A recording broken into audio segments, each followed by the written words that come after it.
In terms of Article 6 of the Outer Space Treaty, states bear responsibility for the authorization and ongoing supervision of the actions of their nationals and national entities in outer space. And in South Africa, this is domesticated through the Space Affairs Act of 1993, which was amended in 1995, and is currently in the process of being will be revised in the near future. There is currently a call, an announcement of opportunity that is open, inviting interested parties to submit bids for a study of the Act leading to a review of the Act. And this, of course, is to take cognizance of the recent developments in the South African space arena, such as the establishment of the South African National Space Agency, SANSA, 2 years ago, and other developments. So the Act makes provision for the establishment of the South African Council for Space Affairs to regulate space activities in the country, to ensure compliance of such activities with international obligations, and to represent the Republic in multilateral fora dealing with space issues. And I have the honor and the privilege to be the current serving chairperson. I'm delighted that this evening we have with us my immediate predecessor, Advocate Lutando Mkumatela. Lutando, if you could please just stand for a moment. It was under his chairmanship of the Space Council that our current satellite in outer space, Sumbandila, was licensed. And we're very delighted that he has availed himself to serve as one of the judges for this moot court. Also with us here this evening are a number of members of the Space Council.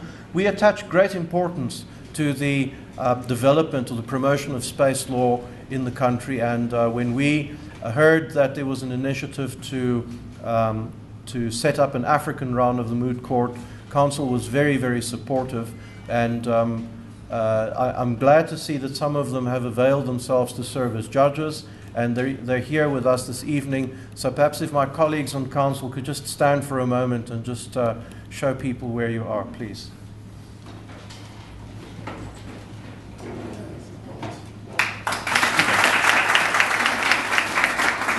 We have also the Council resides under the Department of Trade and Industry, and Ms. Majaja, the Vice Chairperson, is also here this evening. So, as I said, the Act essentially domesticates South Africa's obligations in terms of the international treaties that we have ratified. Now, talking about treaties, it turns out that in recent years in COPUOS, there has not been much of an appetite to develop new legally binding treaties.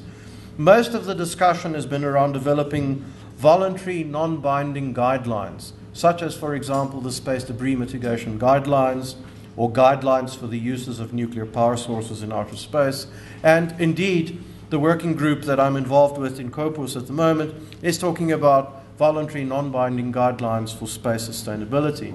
Now, this may at first appear as a toothless exercise, but the important thing to appreciate is that non-binding does not mean non-legal, in the sense that states can choose to adopt these non-binding guidelines and then domesticate them, introduce them into their national domestic legislation.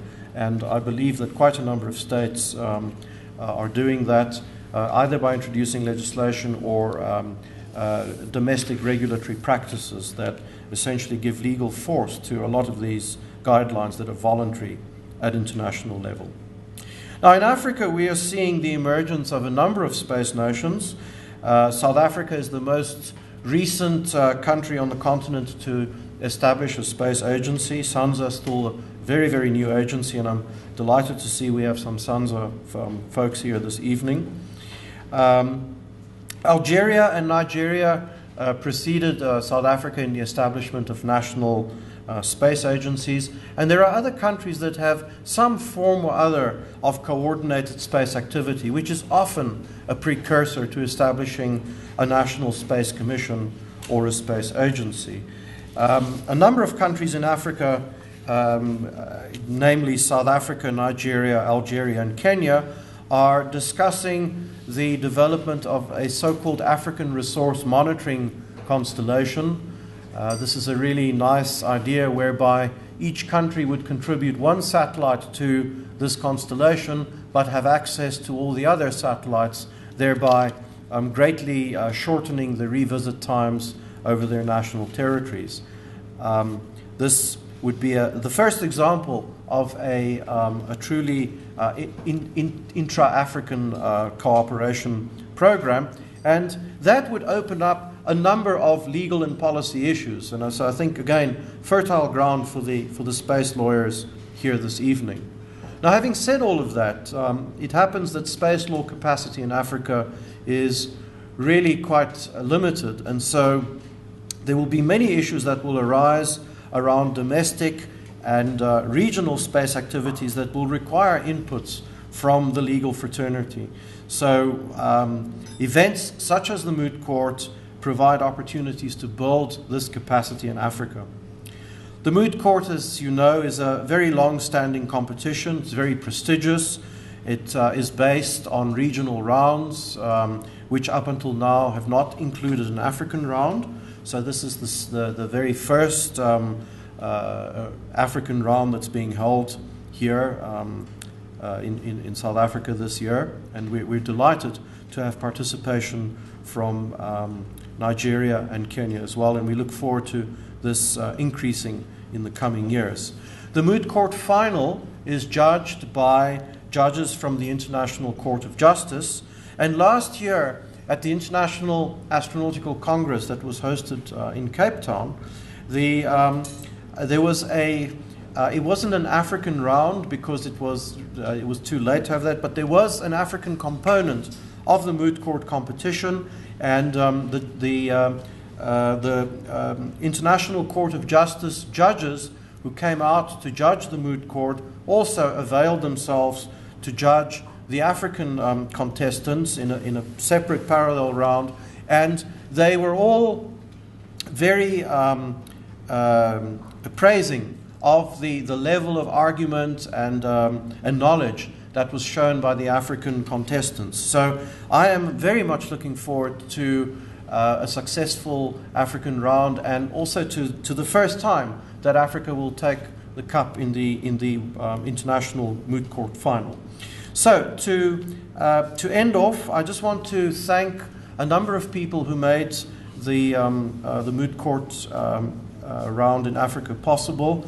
In particular, the vice chairperson of the council, Ms. Majaja. I know people all come to you with, usually when there's a conversation, it starts politely, but it normally ends up asking for money somewhere along the line. You're always very obliging, as is Marie Buerter. The AISI, you see their logos very nicely displayed there. And also Advocate Lulu Makapela, one of our young rising stars. And Lulu, I know you've put a tremendous amount of effort into making sure that we had an African round, and we're all very grateful to you for just the energy and enthusiasm you've shown. Also to the International Institute of Space Law. There are some members of IISL here this evening. Who are the members of IISL here this evening? There are a few. Yes? Okay. So hopefully the next time we have one of these dinners, more hands will be up. And also to thank the judges. It's a non-trivial exercise to receive all the submissions, read through it, apply one's minds, and so on. So really a very significant contribution to the development of space law, to share your expertise with the young generation. And also to the University of Pretoria for taking the leadership in this. It's good that we have a university that has identified this as a niche area, and you seem to be running with it, and that's fantastic. It's really very well done. And finally, to the students and their professors, you are the next generation of space lawyers, so I'd like to congratulate you all, and if we can just raise our glasses and propose a toast to space law in Africa. Thank you.